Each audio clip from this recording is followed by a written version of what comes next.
उत्तर प्रदेश में विधानसभा चुनाव अगले वर्ष होने हैं, लेकिन अभी से तैयारियां शुरू हो गई है। भारतीय जनता पार्टी तमाम सारे अपने सहयोगियों दल से बातचीत करके मन टटोल रही कि आखिर उनके अंदर है क्या और किस तरीके से उनको भारतीय जनता पार्टी में आगे समावेश करते हुए चुनाव में जाना है। हमारे साथ बातचीत के लिए मौजूद है निषाद पार्टी प्रमुख संजय निषाद जी, क्योंकि कल इन्होंने गृह मंत्री अमित शाह से मुलाकात की थी और अपने जो ग्रीवियंसेस हैं उसको गृह मंत्री के सामने रखा था।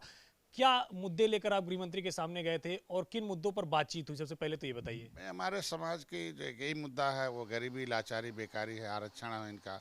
आरक्षण मुद्दा है। संविधान में मझवार, गौड़, तुरैया, खरवार, बेलदार, खरोड़, कोली 7 नामों से लिखा। राष्ट्रपति ने उसे नोटिफिकेशन भी जारी रखा। 1992 में इन बेईमानों ने हमारा नाम पिछड़ी में डाल दिया, नहीं मिल रहा। अब कभी सपा की सरकार आती, पिछड़ी निकालती, बसपा स्टे ले लेती है। दोपहर में भारतीय जनता पार्टी के साथ आया तो इस मुद्दे को हल करने के लिए उन्होंने कर भी दिया था, लेकिन बहन जी ने उसे स्टे ले लिया। आज के दिन में सरकारी वकील भाग रहा है और 2 साल से सरकार बदनाम है। तो ब्यूरोक्रेट्स जो इसमें लगे हुए हैं वो बदनाम कर रहे हैं, हम लोगों के सहयोग में वो है। तो इस मुद्दे को था। दूसरा मुद्दा था कि निषाद पार्टी के साथ आए थे तो उन्होंने वादा किया था कि भाई आप चुनाव जो लास्ट आवर में आए हो, नहीं लड़ पा रहे हो तो आपको राज्यसभा भेजा जाएगा या तो मंत्रालय भेजा जाएगा। ये हमारे समाज में मेरे लोगों को वॉइस चला गया था। तो आज 2 साल हो गया आज के दिन में, तो 1.5 साल हो गया। तो आज के दिन में लोग, चूँकि कोरोना आ गया था, तमाम और समस्याएं, महामारी आ गई, तो इस बीच में लेट हो रहा था। और उत्तर प्रदेश का लास्ट चल रहा था। ये बात तो याद कराना पड़ेगा और ये कहने के लिए कि भाई भारतीय जनता पार्टी जो कहती है वो ज़रूर करती है। तो ये वाइस जा रहा कि जो कहीं वो नहीं हो पा रहा तो कहीं वादा खिलाफी हो रहा। और चूँकि उस आरक्षण के मुद्दे पर महाराज जी, मुख्यमंत्री जी का एक पहले से बहुत बयान चल चुका है, बहुत वीडियो हैं बने हुए हैं, वायरल हो रहे हैं। तो उसका जवाब हम लोग कैसे दे सकते हैं? भारतीय जनता पार्टी दे सकती है। तो अगर हम लोग पावर में रहते तो आज के दिन में वकील को तो खड़ा होना पड़ता ना। कैबिनेट में हम बैठते कि वोट खराब कर रहे हैं, ये फाइल लेके कोर्ट नहीं जा रहे हैं, सरकार की किरकिरी कर रहे हैं, तो हम लोग उस लायक होते। तो हम लोगों को जब जगह मिलती कैबिनेट में तो हम इस वोट को बिखरने नहीं देते। तो आज के दिन में ढेर सारे ऐसे कानून बना दिया कि ढेर मुद्दे थे हमारे समाज के, जैसे वर्ग 3 की ज़मीन 2007 में बहन जी की सरकार आई तो उन्होंने जो है कैंसिल कर दिया और राज्य सरकार भेज दिया। पट्टे होने लगे, फिर उस पर भी हमारा समाज नहीं आंदोलित हुआ। चलो सरकार को रुपया देना कमा के, तो मान लीजिए 1 लाख रुपया होता था, 25-25 हज़ार 4 बार में देता था। अभी वर्तमान सरकार, वही अधिकारी जो उस समय उन्हें बर्बाद किया वही आ गए। उन लोगों ने इस पट्टे को क्या कर दिया कि 10 गुना लगान बढ़ा दिया, 10 लाख, और कह दिया कि 15 दिन में जमा करो। अब मेरे समाज के पास 15 लाख 10 लाख होता तो मछली मारता, मछली से कितने पैसे आ जाएंगे।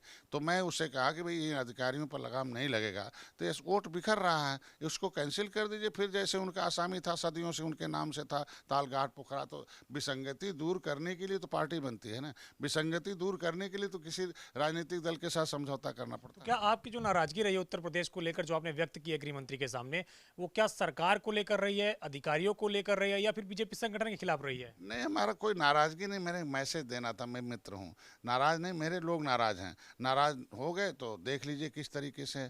तो पहले आए तो हम सपा आई, बसपा इकट्ठी थी, हम मोदी जी के साथ खड़े हो गए, कितना विजय प्राप्त हुआ था।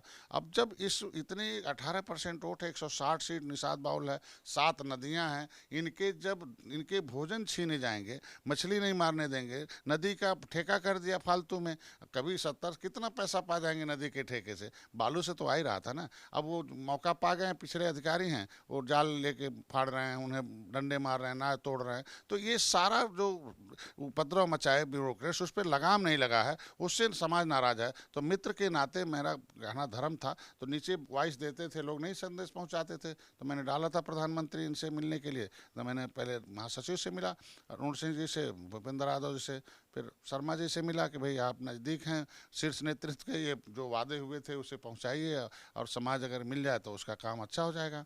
तो ऐसी परिस्थितियों में कल हम गृह मंत्री से भी मिलने का टाइम दिया था।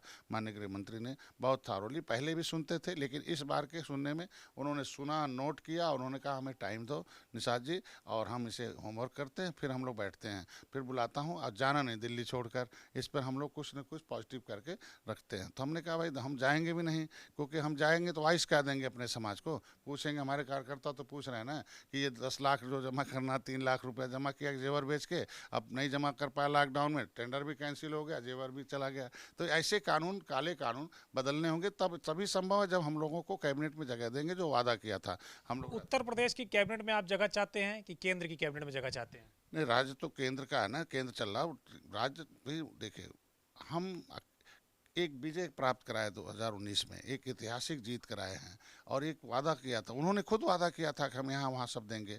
तो उनका काम है देना ना, वो जो कहे थे वो कह रहे, हम मांगने का नहीं है, हम उनको उनके वादे को याद दिलाना है। वो बड़े भाई हैं, हम लोग छोटे भाई हैं, छोटे वादा कहाँ का हुआ था? उत्तर प्रदेश में देने के लिए जगह या फिर केंद्र में देने के लिए? आपने कहा कि आपको राज्यसभा के लिए भी वादा हुआ था। सभा का वादा किया था उन्होंने, और उन्होंने कहा था हम कैबिनेट में जगह भी देंगे।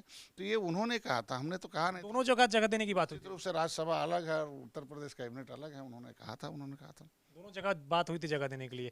तो जब आपने कल उनको उनका वादा याद दिलाया तो क्या कहा गृह मंत्री ने? तो उन्होंने कहा भाई हमें समय थोड़ा दे दो, बाकी सारे मुद्दे होंगे आपके, और किसी तरीके से अभी, क्योंकि पिछले भाई महामारी में हम लोग डेट हो गए और सब हुआ, और हो जाना चाहिए था, तो इसीलिए रोक रखा। कुछ ना कुछ तो उन्हें करना चाहिए। मैंने उनसे कह दिया भाई अभी भी समय है, अगर हम लोग देते हैं पावर और हम लोगों को जगह देते हैं, तो ये सारे जो निगेटिव मैसेज हमारे समाज में वो पॉजिटिव आ जाएंगे, और उनके काम भी होने लगेंगे, और सरकार की जो नीतियाँ हैं धरातल पहुँचेंगी। जैसे नीति है उनका, माननीय गृह मंत्री जी ने हमारे कहने पर मत्स्य मंत्रालय बना दिया। मत्स्य मंत्रालय में 20,000 करोड़ भी आ गया। 20,000 करोड़ में 11,000 करोड़ पैसा दिया इन्होंने, और उन्होंने फ्री बीमा किया निषादों का। लेकिन ये अधिकारी एक ठो फार्म नहीं उपलब्ध कराए, ऐसे अधिकारी बैठे हुए हैं। उत्तर प्रदेश को लेकर आपने क्या फीडबैक दिया, उत्तर प्रदेश के विधानसभा चुनाव को मैंने लेकर? उनसे बताया कि ये जो पैसा गया, तो परंपरागत जो थे, मतलब व्यवसायी लोग, जो मछुआरे हैं, वो तो 11 करोड़ ले लिया, और लेकिन 11,000 करोड़ ले लिया, लेकिन हमारे मछुआरों को तो मिला नहीं। उसमें ट्रेडिशनल लिखना।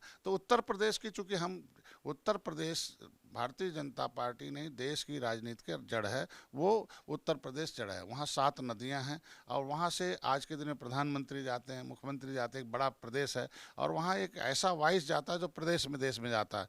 तो वहाँ निषाद जो है पूरे देश में कमाने जाते हैं, और भी प्रदेशों में कमाने जाते हैं। तो यहाँ कुछ होता है तो और भी प्रदेशों में आए जाते हैं। तो आज के दिन में उत्तर प्रदेश की जो हालात हैं, वो अधिकारियों की वजह से, मैं चाहता हूँ कि ऐसे अधिकारियों पर लगाम लगाया जाए, और लोकतंत्र को जो नियम है उसका पालन होना चाहिए, और ठीक ढंग से इनके क्लास लेने चाहिए। आपको लगता है कि उत्तर प्रदेश की जो स्थिति है वो अधिकारियों ने खराब कर रखी है? निश्चित रूप से, मैंने तो बताया ना कि चौकी फूंकने पर तो प्रमाण पत्र मिल रहा है, और ऐसा उसके लिए कानून बना दिया, धारा लिख दिया कि 15 इतना क्या अधिकारियों के नाम भी आपने गृह मंत्री को बताया? मैंने बता दिया कि मैंने देखे अधिकारी प्रमाण पत्र जो जीता था 2900 में 3202 जीते, और उनको हरा दिया, और दूसरे को जिताया था। जब दंगा हुआ तो मिल गया। ऐसे अधिकारी के खिलाफ जो चार्जशीट लगाया, 15 दिन के अंदर जमानत मिल गई। अगर गंभीर धारा में वो बंद होता तो जमानत नहीं मिलती ना। तो ये सब मिले जुले हैं अंदर अंदर, इनको तो देखना। विधानसभा चुनाव को लेकर कोई अपडेट दिया कि भाजपा की क्या स्थिति है, सहयोगी दलों के साथ किस तरह का व्यवहार होना चाहिए? मैंने बता दिया कि भाई हमारे, जब हम कुछ मांगते रहे, कहते रहे, नहीं सुनवाई हुई। जब उपचुनाव था उसमें हमने सीट मांगा, नहीं मिला। हमारे लोगों ने कहा 2-2, 3-3 सीट जिले में दे दीजिए, नहीं दिया, और लड़ा दिया कि नहीं फ्री है, वहाँ सिंबल नहीं होते हैं। तो हमारे कार्यकर्ता भी लड़ गए फ्री होके। अब लड़ गए तो देख लीजिए उत्तर प्रदेश में उपचुनाव में क्या हुआ। तो इसी तरीके से हमने कहा कि जो आप सहयोगी लाए हैं, लंबे समय तक के लिए आप लाए हैं, तो आप ही ने कहा था, तो किस तरीके से लंबे समय तक रहेंगे आप उसे तय करके बता दीजिए।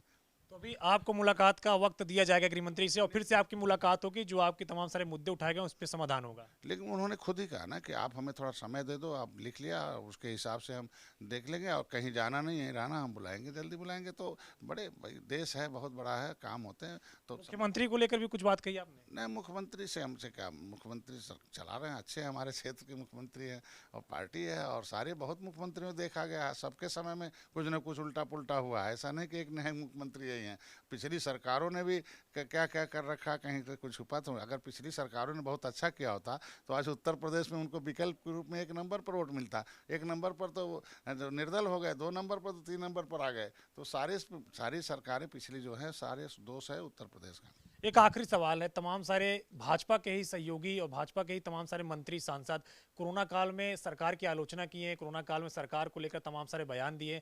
क्या आपने भी सरकार के कामकाज को लेकर कोई फीडबैक दिया गृह मंत्री को? गलत, देखिए, आलोचना करना अलग है, सूचना देना अलग है।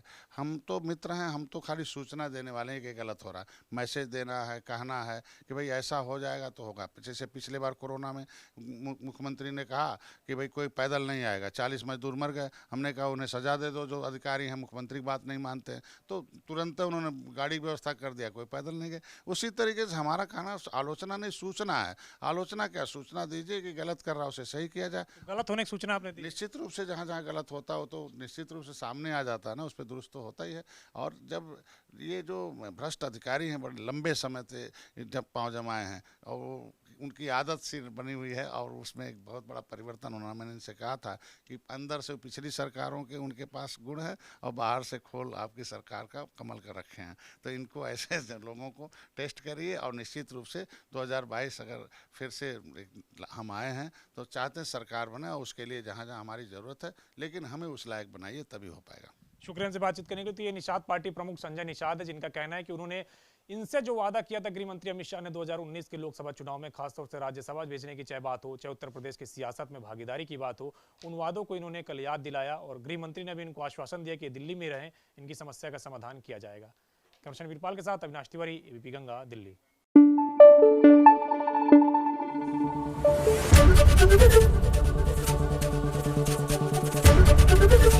एबीपी गंगा, खबर आपकी, जुबान आपकी।